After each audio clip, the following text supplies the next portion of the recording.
Dear students, so வந்து இந்த problem எதை பேஸ் பண்ணியிருக்குன்னு பார்த்தீங்கன்னா, நீங்கள் வந்து ஆஸ்வால்ட் ஐசோலேஷன் மெத்தட் அப்படின்றது வந்து நம்ம ஒரு மெத்தட் வந்து பார்த்தோம். ஸோ அதாவது வந்து determination of order of reaction, சரிங்களா? ஸோ வந்து அந்த மெத்தடில் என்ன சொல்லியிருக்கிறாங்களோ அதுதான் வந்து பார்த்தீங்கன்னா இந்த இதில் ஃபாலோ பண்ணியிருப்பாங்க. ஸோ என்னென்னு வந்து பார்த்தீங்கன்னா, அசிட்டோன் இது வந்து பார்த்தீங்கன்னா CH3 C++O CH3 அசிட்டோன், அதாவது புரோமினேஷன் வந்து நடக்குது. So bromination of acetone in the presence of mineral acid, சரிங்களா? ஸோ வந்து அது வந்து உங்களுக்கு புரோமோசிட்டோனும் ப்ளஸ் வந்து பார்த்திங்கன்னா H+Br- வந்து கொடுக்குது. ஸோ இங்கே வந்து பார்த்திங்கன்னா வந்து நம்ம அந்த புரோமினேஷன் வந்து நடக்கிறது. ஸோ அதாவது அயோடினேஷன் ஆஃப் அசிட்டோன்ன்றது வந்து எக்ஸ்பெரிமெண்டலாக நிறைய இடத்துல செய்வாங்க. ஸோ அது 3rd BSc இப்போ 2nd BSc வந்து பார்த்திங்கன்னா வந்து செஞ்சுருப்பாங்க. ஸோ இது என்ன அப்படின்னு வந்து பார்த்திங்கன்னா அதே தான் புரோமினேஷன் ஆஃப் அசிட்டோன். ஸோ இங்கே வந்து புரோமினோட அதாவது வந்து அயோடினேஷன் ஆஃப் அசிட்டோன் 0 ஆர்டர் ரியாக்ஷனுக்கு எக்ஸாம்பிளாக பண்ணுவாங்க. அதாவது வந்து 0 ஆர்டர் வித் ரெஸ்பெக்ட் டு அயோடினோட கான்சன்ட்ரேஷனை பொறுத்து அந்த ஆர்டர் வந்து பார்த்தீங்கன்னா அதாவது அயோடினேஷன் ஆஃப் அசிட்டோன் வந்து 0 ஆர்டர் வந்து ஃபாலோ பண்ணும். ஸோ இங்கே வந்து நம்ம புரோமினேஷன் ஆஃப் அசிட்டோன் வந்து பார்க்க போகிறோம். ஸோ அதில் இது வந்து எக்ஸ்பெரிமெண்டல் டேட்டா. ஸோ என்னென்னு வந்து பார்த்தீங்கன்னா, நான் ஏற்கனவே இந்த ஐசோலேஷன் மெத்தட் வந்து நம்ம பார்த்துருக்குறோம். என்னென்னா ஒரு 3 ரியாக்டன்ட் வந்து இப்போ இன்வால்வ் ஆகுது அப்படின்னா, ஸோ அதில் ஒரு ஏன்னா 3 ரியாக்டன்ட் அசிட்டோனு, புரோமின், அதுக்கப்புறம் வந்து பார்த்தீங்கன்னா ஆசிட் கேட்டலிஸ்ட், சரிங்களா? ஸோ இது 3மே இன்வால்வ் ஆகுது. ஸோ இந்த 3தோட கான்சன்ட்ரேஷனை பொறுத்து எப்படி இந்த ரியாக்ஷன் வந்து அதாவது ரேட் ஆஃப் ரியாக்ஷன் வந்து பார்த்தீங்கன்னா எப்படி மாறுது அப்படின்றத வந்து இந்த டேட்டா கொடுத்துருக்குறாங்க. என்னென்னா ஃபஸ்ட்டு டேட்டா பாருங்கள். ஸோ வந்து அசிட்டோன் வந்து 0.15 மோலார் வந்து கொடுத்துருக்குறாங்க. புரோமின் வந்து பார்த்தீங்கன்னா வந்து 0.025 மோலார், H+ வந்து பார்த்தீங்கன்னா வந்து 0.025 மோலார். இப்படி எடுக்கும்போது ரேட் வந்து பார்த்தீங்கன்னா வந்து 6 × 10⁻⁴ வந்து பார்த்தீங்கன்னா வந்து கொடுத்துருக்குறாங்க. ஸோ அப்போ இது வந்து ஃபஸ்ட்டு செட்டு. ரெண்டாவது வந்து டைம் என்ன பண்ணியிருக்காங்கன்னு பார்த்தீங்கன்னா, அசிட்டோன் வந்து சேம் கான்சன்ட்ரேஷன் இருக்குது, ஆனால் புரோமினோட கான்சன்ட்ரேஷன் வந்து டபுளாக மாற்றிருக்கிறாங்க. பட் H+ கான்சன்ட்ரேஷன் வந்து அப்படியே தான் இருக்குது, சரிங்களா? ஸோ இதுதான் வந்து இந்த டேட்டா இப்படி தான் நம்ம அண்டர்ஸ்டாண்ட் பண்ணிக்கணும். ஸோ அதாவது வந்து ஒரு செட் ஆஃப் எக்ஸ்பெரிமெண்ட்லேயும் வந்து பார்த்திங்கன்னா ஒரு ரியாஜென்ட்டோட கான்சன்ட்ரேஷன் வந்து வேரி பண்ணியிருக்கிறாங்க, மாற்றிருக்கிறாங்க, பார்த்தீங்கன்னா தெரியும். ஸோ இப்போ வந்து பாருங்கள், இந்த ஃபஸ்ட்டுக்கும் இதுக்கும் கம்பேர் பண்ணும்போது மூணாவது ஆசிடோட கான்சன்ட்ரேஷன் வந்து டபுளாக மாற்றிருக்கிறாங்க. ஸோ அப்போ வந்து ரேட் வந்து பார்த்தீங்கன்னா டபுளாக இருக்குது, சரிங்களா? ஸோ இதை வச்சு நம்ம கண்டுபிடிச்சிடலாம். ஸோ இதனால் நம்ம ஃபார்முலா எப்படி இதை கண்டுபிடிக்கிறது அப்படின்றது வந்து பார்க்கலாம். இது வந்து ஒரு IIT JEE ஜாம் எக்ஸாம் கேட்டு இந்த மாதிரி லெவலில் வந்து கேட்குற கொஷின் இது. ஸோ அதனால் இது வந்து பார்த்தீங்கன்னா வந்து டஃப்பான கொஷின் மாதிரி தோணும், ஆனால் வந்து ஈஸியான கொஷின் தான். இது எப்படி நம்ம அப்ரோச் பண்ணுறது தான் முக்கியம். ஸோ இதில் என்னென்னா இப்போ இந்த rate of reaction, so rate of reaction வந்து எதை டிபெண்ட் பண்ணியிருக்குது அப்படின்னு வந்து பார்த்திங்கன்னா, இப்போ வந்து நம்ம புரோமினேஷன் ஆஃப் அசிட்டோன் எடுத்ததில் புரோமின் வந்து பார்த்தீங்கன்னா வந்து மெயினாக புரோமின் டிஸ்அப்பியரன்ஸ் ஆஃப் புரோமின் வந்து பொறுத்திருக்கும். ஸோ அப்போ நம்ம இப்படி எழுதலாம், அதாவது வந்து பார்த்தீங்கன்னா வந்து rate of reaction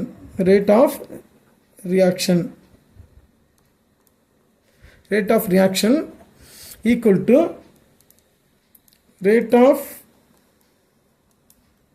disappearance of bromine அப்படின்னு சொல்லிடலாம், சரிங்களா? டிஸ்அப்பியரன்ஸ் ஆஃப்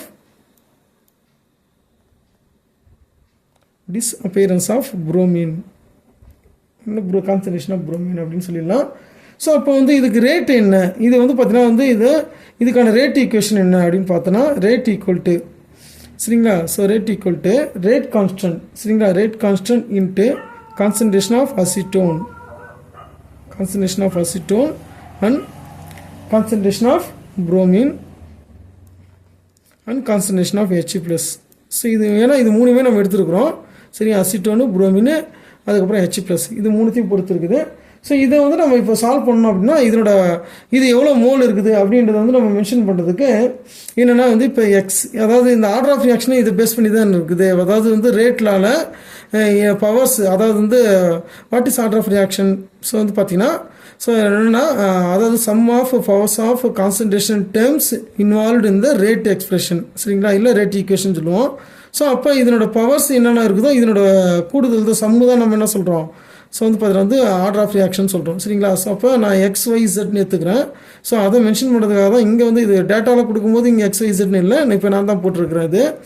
ஸோ இப்போ என்னென்னா நம்ம இதுக்கேற்ற மாதிரி வந்து இப்போ ரேட்டு இந்த கொடுத்துருக்குறாங்க இல்லையா, அந்த டேட்டா வச்சு நம்ம வந்து பார்த்தோன்னா என்ன பண்ணணும், இப்போ ரேட் ஈக்குவேஷன் வந்து எழுதணும், சரிங்களா? இப்போ ஃபஸ்ட்டு 6 இன்ட்டு, சரிங்களா? ஸோ வந்து ஃபஸ்ட்டு டேட்டா நான் வந்து எடுத்துக்கிறேன் 6 × 10⁻⁴, சரிங்களா? ஈக்குவல் டு ஸோ வந்து கே இன்ட்டு சரிங்களா. எப்பவுமே கே வந்து மாறாது, ரேட் கான்ஸ்டன்ட் வந்து மாறாது. எவ்வளோ நம்ம இனிஷியல் கான்சன்ட்ரேஷன் என்ன எடுத்துக்கினாலும் ஒரு பர்டிகுலர் ரியாக்ஷனுக்கு வந்து பார்த்தீங்கன்னா ரேட் கான்ஸ்டன்ட் மாறாது. அது வந்து அதனால தான் அது கான்ஸ்டன்ட் நம்ம சொல்கிறோம். ஸோ வந்து ஃபஸ்ட்டு எடுத்தோடனே அசிட்டோன் வந்து பார்த்தீங்கன்னா 0.15, இது வந்து இனிஷியல் கான்சன்ட்ரேஷன் பவர் எக்ஸு சரிங்களா. ஸோ இன்ட்டு அடுத்தது நம்ம இப்போ நம்ம கான்சன்ட்ரேஷன் தான் எழுதுகிறோம். ஸோ அதனால் வந்து பார்த்தீங்கன்னா நம்ம வந்து நார்மல் பேராதிசிஸே போடலாம் சரிங்களா. ஸ்கொயர் ப்ராக்கெட் போடணும்னு அவசியம் கிடையாது. நெக்ஸ்ட் வந்து புரோமினோட concentration 0.025 power Y into H ப்ளஸோட கான்சன்ட்ரேஷனும் 0.025 பவர் ஜெட் சரிங்களா. ஸோ இது வந்து நம்ம ஈக்குவேஷன் 1 வச்சுக்குவோம். ஸோ நெக்ஸ்ட்டு இது எழுதுவோம். நெக்ஸ்ட் ஈக்குவேஷன் பார்த்தீங்கன்னா வந்து 6 × 10⁻⁴ ஈக்குவல் டு கே இன்ட்டு 0.15. அதாவது வந்து பார்த்தீங்கன்னா அசிட்டோனோட கான்சன்ட்ரேஷன் மாற்றலை. நெக்ஸ்ட் வந்து பார்த்தீங்கன்னா வந்து புரோமினோட கான்சன்ட்ரேஷன் வந்து மாற்றிருக்கிறாங்க, 0.050 டபுளாக மாற்றிருக்கிறாங்க. நெக்ஸ்ட்டு இதனோட கான்சன்ட்ரேஷன் மாற்றவே இல்லை, ஹெச் ப்ளஸோட கான்சன்ட்ரேஷன் மாற்றவே இல்லை. ஸோ இது வந்து ஈக்குவேஷன் 2. ஸோ அதேமாதிரி வந்து இப்போ ஈக்குவேஷன் 3யும் நம்ம வந்து எழுதிக்கிறேன். ஸோ ஈக்குவேஷன் 3 வந்து பார்த்தீங்கன்னா வந்து 12 இன்ட்டு சரிங்களா. ஸோ ஈக்குவேஷன் 12 அதாவது தேர்ட் டேட்டா வந்து பார்த்தீங்கன்னா வந்து 12 இன்ட்டு 10⁻⁴. அது வந்து பார்த்தீங்கன்னா ரேட் வேல்யூ. அசிட்டோனோட கான்சன்ட்ரேஷன் மாற்றவே இல்லை. நெக்ஸ்ட்டு புரோமினோட கான்சன்ட்ரேஷன் 0.25, அதாவது ஃபஸ்ட்டுக்கும் இப்போக்கும் வந்து பார்த்தீங்கன்னா வந்து பார்க்கும்போது மாற்றவே இல்லை. நெக்ஸ்ட்டு வந்து பார்த்திங்கன்னா என்ன மாற்றிருக்கிறாங்கன்னா ஹெச் ப்ளஸ் கான்சன்ட்ரேஷன் வந்து மாற்றிருக்கிறாங்க 0.050 பவர் செட் சரிங்களா. ஸோ இது வந்து இப்போ தேர்ட் ஈக்குவேஷன். ஸோ அதாவது இதுலேயே நம்ம புரிஞ்சுருக்கோம். இன்னொன்று வந்து பார்த்தீங்கன்னா இது ஹெச் ப்ளஸை பொறுத்து ரேட் வந்து மாறுது. ஏன்னா ஹெச் ப்ளஸ் கான்சன்ட்ரேஷன் டபுள் ஆகும்போது ரேட்டு வந்து பார்த்தீங்கன்னா வந்து டபுள் ஆகுது சரிங்களா. ஸோ நெக்ஸ்ட்டு வந்து பார்த்தீங்கன்னா இப்போ எனக்கு தேவைக்கு ஏற்ற மாதிரி நான் டேட்டா எடுத்துக்கிறேன். எனக்கு வந்து பார்த்தீங்கன்னா வந்து இப்போ 5th டேட்டா வந்து நான் எடுத்துக்கிறேன். 8 × 10⁻⁴ ஈக்குவல் டு கே இன்ட்டு அந்த last data 0.20 power X into 0.025 power Y into 0.025 power jet சரிங்களா. இது வந்து 4 சரிங்களா. ஸோ இப்போ நம்ம ரேட்டு தான் வந்து கண்டுபிடிக்க போகிறோம் சரிங்களா. ஸோ அப்போ இப்போ என்ன செய்யணும்னா இதை மாதிரி ஈக்குவேஷன் இருந்தாலும் இதை சால்வ் பண்ணுற மெத்தட்லாம் மேத்தமெட்டிக்ஸ், அலைடு மேத்தமெட்டிக்ஸ் அதுக்கு தான் வந்து நம்ம படிப்போம் கெமிஸ்ட்ரி, மேஜர் கெமிஸ்ட்ரி படிக்கும்போது. ஸோ வந்து மேத்ஸ் நாலேஜ் வந்து ரொம்ப முக்கியம். ஸோ இப்போ ஃபஸ்ட்டு எடுத்தோடனே ஈக்குவேஷன் 1 2 நம்ம வந்து ஜஸ்ட் வந்து டிவைட் பண்ணாலே நமக்கு என்ன கிடைக்குதுன்னு பார்ப்போம் சரியா. ஸோ அதாவது ஈக்குவேஷன் 1 வந்து நம்ம என்ன பண்ணுறோம், ஈக்குவேஷன் 2ஆல் வந்து டிவைட் பண்ணும்போது இந்த வேல்யூ என்ன ஆகிடும், கேன்சல் ஆகிடும் சரிங்களா. ஸோ அப்போ அதான் வந்து 6 × 10⁻⁴ இந்த ஒன்றுத்துக்கு மட்டும் நான் போடுறேன் சரிங்களா. So divide by 6 × 10⁻⁴. ஸோ அதேமாதிரி வந்து இந்த சைடும் நம்ம என்ன பண்ணோம்னா எல்லாம் கேன்சல் ஆகிடும் சரிங்களா. கே கேன்சல் ஆகிடும், இதுவும் கேன்சல் ஆகிடும். சாரி, அதாவது என்னென்னா கே கேன்சல் ஆகிடும், இந்த வேல்யூ கேன்சல் ஆகிடும், இதுவும் எசெப்ட் இதுவும் கேன்சல் ஆகிடும். ஒன்லி வந்து பார்த்தீங்கன்னா இது மட்டும் தான் இருக்குது சரிங்களா. ஸோ அதாவது வந்து 0.025 அப்பான் 0.050 பவர் ஒய் அப்படின்னு வந்துடும். ஹோல் பவராக நம்ம போட்டுக்கலாம். ஸோ இதை இப்போ இன்னொன்று வந்து பார்த்தீங்கன்னா இது வந்து நம்ம கேன்சல் பண்ணும்போது என்ன ஆகிடும், 1ன்னு வந்துடும் சரிங்களா. 1 ஈக்குவல் டு இது என்னவாக இருக்குதுன்னு பார்த்தீங்கன்னா இது வந்து பார்த்தீங்கன்னா டபுள் மடங்கு இருக்குது. ஸோ அதாவது வந்து 1/2 சரிங்களா பவர் ஒய் சரிங்களா. ஸோ வந்து இப்போ நீங்கள் மேத்தமெட்டிக்ஸு கேண்டிடேட் எல்லாருக்கும் தெரியும். அதாவது வந்து எனி நம்பர் பவர் வந்து பார்த்தீங்கன்னா 0 இருந்தால் மட்டும்தான் 1 கிடைக்க முடியும் சரிங்களா. ஸோ அப்போ ஒய் என்னவாக இருக்கணும்னு பார்த்தீங்கன்னா 0வாக இருக்கணும். சிம்பிளாக வந்து நம்ம அண்டர்ஸ்டாண்ட் பண்ண வேண்டியதான். ஸோ அப்போ ஒய் 0 அப்படின்னா அதோட மீனிங் என்னென்னா, ஸோ வந்து இந்த ரேட் ஆஃப் ரியாக்ஷன் சரிங்களா. ஸோ வந்து with respect to concentration of bromine, அதாவது புரோமினை பொறுத்து, சிம்பிளாக சொல்லிடலாம் புரோமினை பொறுத்து சரியா. ஸோ இது வந்து 0 ஆட் ரியாக்ஷன் சரிங்களா. ஸோ வந்து பார்த்தீங்கன்னா இப்போ bromination of acetone with respect to concentration of bromine meets equal to 0. So அப்போ 0 ஆர்டர் வந்து இது ஃபாலோ பண்ணுது அப்படின்றது நம்ம புரிஞ்சிக்க முடியுது. நெக்ஸ்ட்டு வந்து பார்த்தீங்கன்னா இப்போ நம்ம ஆனால் வந்து என்ன கொஸ்டின் கேட்டிருக்கிறாங்க, ஓவரால் ஆர்டர் தான் வந்து கேட்டிருக்காங்க. இந்த overall order of the reaction is சரிங்களா. ஸோ இப்போ புரோமினை பொறுத்து நம்ம 0 ஆர்டர் கண்டுபிடிச்சிட்டோம். இப்போ அசிட்டோனை பொறுத்து என்னன்னு நம்ம கண்டுபிடிக்கணும் சரிங்களா. ஸோ அப்போ அசிட்டோனை பொறுத்து ஸோ அகைன் வந்து பார்த்தீங்கன்னா வந்து ஈக்குவேஷன் 1 பை சரியா ஈக்குவேஷன் 1 சரிங்க. ஸோ வந்து டிவைடட் பை ஃபஸ்ட்டு ஈக்குவேஷன் 2 பார்த்துட்டோம். இப்போ ஈக்குவேஷன் 3 சரிங்க. ஸோ இப்போ என்ன கிடைக்கும்? ஸோ ஈக்குவேஷன் 1 என்ன? ஈக்குவேஷன் 1 வந்து பார்த்தீங்கன்னா வந்து 6 × 10⁻⁴ 6 × 10⁻⁴. ஈக்குவேஷன் 3 என்ன வருது? சரிங்களா. So equation 3 12 × 10⁻⁴ 12 × 10⁻⁴ equal to, so இதில் பார்த்தீங்கன்னா உங்களுக்கு தெரியும். ஸோ இதெல்லாம் நம்ம கேன்சல் ஆகும். நான் இங்கேயே வந்து பார்த்து சொல்லிடுறேன். ஸோ எது கேன்சல் ஆகும்னு பார்த்தீங்கன்னா இப்போ கேவுக்கு கே கேன்சல் ஆகிடும். 0.15 0.15 இது ரெண்டுமே வந்து கேன்சல் ஆகிடும். அதேமாதிரி வந்து பார்த்தீங்கன்னா ஒய் வேல்யூயும் கேன்சல் ஆகிடும். ஒன்லி செட் மட்டும்தான் இருக்குது சரிங்களா. ஸோ வந்து 0.025 அப்பான் 0.050 சரியா. ஸோ அதுதான் வந்து கொடுத்துருக்குறாங்க. 0.025 அப்பான் 0.050 ஹோல் பவர் செட் சரிங்களா. ஸோ ரெண்டுத்துக்கும் தனித்தனியாக செட்டுன்னு வரும். அதை ஹோல் பவரை நான் போட்டுருக்குறேன். ஸோ இப்போ இதை நீங்கள் அடிச்சிங்கன்னா என்ன வந்துடும்? 1/2 1/2 ஈக்குவல் டு இதுவும் 1/2 அதானே. இது ஏன்னா வந்து 1/2ன்னு இருக்குது. So power set. ஸோ அப்போ இது என்ன வரும்? 1/2 பவர் 1 இருக்குது. ஸோ அப்போ பவர் ஈக்குவலு. ஸோ அப்போ செட் ஈக்குவல் டு 1 சரிங்களா. ஸோ அப்போ செட்டுன்றது இது கான்சன்ட்ரேஷன் ஆஃப் H + அயான்ஸ் சரியா.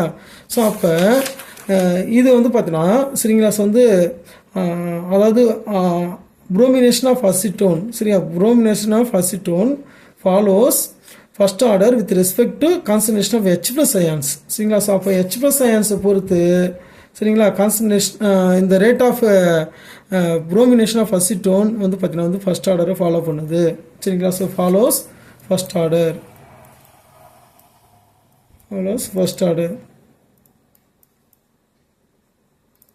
சரிங்களா. So next equation 1 by equation 4 சரிங்களா. ஸோ ஈக்குவேஷன் 1 என்ன? 6 × 10⁻⁴ 6 × 10⁻⁴ அப்பான் ஈக்குவேஷன் வந்து பார்த்தீங்கன்னா 4 என்ன அப்படின்னு வந்து பார்த்தீங்கன்னா ஈக்குவேஷன் 4 ஸோ என்னென்னு பாருங்கள். 8 × 10⁻⁴ 8 × 10⁻⁴ ஈக்குவல் டு இந்த ஈக்குவேஷன் நம்ம எழுதுவோம் சரிங்களா. ஸோ வந்து இதெல்லாம் இப்போ இது வந்து என்ன இருக்குன்னா கேவுக்கு கே கேன்சல் ஆகிடும். ஆனால் ரிமைனிங் என்ன இருக்குது? அதேமாதிரி வந்து இப்போ ஒய் வந்து பார்த்தீங்கன்னா கேன்சல் ஆகிடும். 0.025 பவர் ஒய் இருக்குது. 0.025 பவர் ஒய் இருக்குது. அதேமாதிரி வந்து இதுவும் வந்து பார்த்தீங்கன்னா 0.025 கேன்சல் ஆகிடும் சரிங்களா. ஸோ அதுக்கு தான் இந்த ஈக்குவேஷன் வந்து சூஸ் பண்ணது, வேறு எதுவும் கிடையாது. ஸோ இப்போ என்ன கிடைக்குன்னு பார்த்தீங்கன்னா இந்த இது மட்டும் தான் மாறுது சரிங்களா. ஸோ வந்து 0.015 சாரி அது வந்து 0.15 தான் இருக்குது சரிங்களா. 0.15 அப்பான் 0.20 பவர் எக்ஸ் சரிங்களா. ஸோ இவ்வளோ தான் இருக்குது. சரி ஓகே. ஸோ இப்போ இதை வந்து என்னென்னா இதை கேன்சல் பண்ணிடலாம். இதை 2ஆல் டிவைட் பண்ணும்போது 3/4ன்னு கிடைக்கும் சரிங்களா. ஸோ வந்து 3 டைம்ஸ் வந்து பார்த்தீங்கன்னா இருக்குது 6 அதான் வந்து 6 2ஆல் டிவைட் பண்ணும்போது 3 டைம்ஸ் 3 வரும். ஸோ அதேமாதிரி வந்து பார்த்தீங்கன்னா வந்து 8 வந்து 2ஆல் டிவைட் பண்ணும்போது 4 வரும் சரிங்களா. ஸோ இங்கே வந்து பார்த்தீங்கன்னா வந்து 1 இதையும் வந்து இதை நீங்கள் 5ஆல் டிவைட் பண்ணினா வரும். ஸோ 3/4ன்னு வரும் சரிங்களா. 5ஆல் டிவைட் பண்ணும்போது இது 0. இதை வந்து இப்போ 15ன்னு கூட வச்சிங்க. இதையும் வந்து பார்த்தீங்கன்னா வந்து 20ன்னு வச்சிங்க சரியா. ஸோ வந்து 5ஆல் வைக்கும்போது 3/4ன்னு வரும். பவர் எக்ஸ் இருக்குது. ஸோ அப்போ இது வந்து எதுவுமே இல்லை. ஸோ இது பவர் வந்து பார்த்தீங்கன்னா 1 இருக்குது. நம்ம அசிம் பண்ணிக்கலாம். அசிம் பண்ணுறதுல அதுதான் உண்மை சரிங்களா. ஸோ வந்து எக்ஸ் ஈக்குவல் டு இப்போ 1 சரிங்களா. ஸோ அப்போ அதாவது வந்து bromination of acetone follows first order with respect to concentration of acetone. So அப்போ அசிட்டோனோட கான்சன்ட்ரேஷனை பொறுத்து சரிங்களா. ஸோ வந்து அசிட்டோனோட கான்சன்ட்ரேஷனை பொறுத்து ஃபாலோஸ் ஃபர்ஸ்ட் ஆர்டர். ஸோ அப்போ ஓவரால் ஆர்டர் என்ன அப்படின்னு பார்க்கும்போது ஓவரால் ஆர்டர் வந்து நம்ம கண்டிப்பாக எழுதி ஆகணும். So overall order of reaction equal to X plus Y plus Z சரிங்களா. ஸோ இதில் வந்து எக்ஸ் 1 ப்ளஸ் வந்து பார்த்தீங்கன்னா ஒய் வந்து 0 ப்ளஸ் ஜெட் ஈக்குவல் டு 1 2 சரிங்களா. ஸோ அப்போ ஓவரால் வந்து பார்த்தீங்கன்னா இது வந்து எந்த வந்து ஆர்டரை ஃபாலோ பண்ணுது? அதாவது bromination of acetone follows second order சரிங்களா. ஸோ வந்து பார்த்தீங்கன்னா இது செகண்ட் ஆர்டர் ஃபாலோ பண்ணுது. அப்போ ஆன்சர் பி வந்து பார்த்தீங்கன்னா வந்து கரெக்ட் சரிங்களா. செகண்ட் ஆர்டர் சரிங்களா. ஸோ இது வந்து கொஞ்சம் நம்ம ஒர்க் அவுட் பண்ணுற மாதிரி இருக்கும். ஸோ ஏன்னா இதெல்லாம் IIT JEE ஸோ வந்து ஜாம் எக்ஸாம் இது மாதிரி கேட் எக்ஸாம்லாம் வந்து பார்த்தீங்கன்னா வந்து கேட்குற கொஷின். இன்ஃபேக்ட் இது வந்து ஒரு ஐஐடி ஜேஇயில் கேட்ட கொஷின் தான் இது. ஸோ அதனால் வந்து பார்த்திங்கன்னா இது மாதிரி ப்ராப்ளமும் சால்வ் பண்ணி பழக வேணும். ஏன்னா இன்றைக்கி இருக்கிற காம்படிட்டிவ் வேர்ல்டுக்கு நிச்சயமாக நம்ம எல்லா விதத்துலேயும் தயாராக இருக்கணும். இது மாதிரி ஏதாவது ஒரு சில கொஷின் தான் வந்து நம்ம லைஃபே தீர்மானிக்கும். சரிங்களா? ஸோ வந்து நானே வந்து என்னோடய பழைய வீடியோலாம் நான் போட்டிருப்பேன். எனக்கு 5 times வந்து டிஎன்பிசியில் வந்து பார்த்தீங்கன்னா வந்து ஒரு ரேங்கில் தான் வேலை கிடைக்காம போயிருக்குது. சரிங்களா? ஸோ எல்லாமே வந்து பார்த்தீங்கன்னா 3/4 மார்க்கு 3.25 மார்க்கு இது மாதிரி வந்து நிறைய இது மாதிரி டிஃப்ரென்ஸ் தான். ஸோ அப்போ நம்ம நீங்கள் எல்லாருமே வந்து என்னென்னா இப்போலேருந்தே காம்படிட்டிவ் எக்ஸாமுக்கு வந்து தயாராக இருக்கணும். அதுதான் வந்து நம்ம அதுக்காக தான் வந்து படிக்கிறோம். சரிங்களா? ஸோ அப்போ நிச்சயமாக வந்து பார்த்தீங்கன்னா இந்த வீடியோ யூஸ்ஃபுல்லாக இருக்கும்னு நினைக்கிறேன். தேங்க்யூ ஃபார் வாட்சிங்.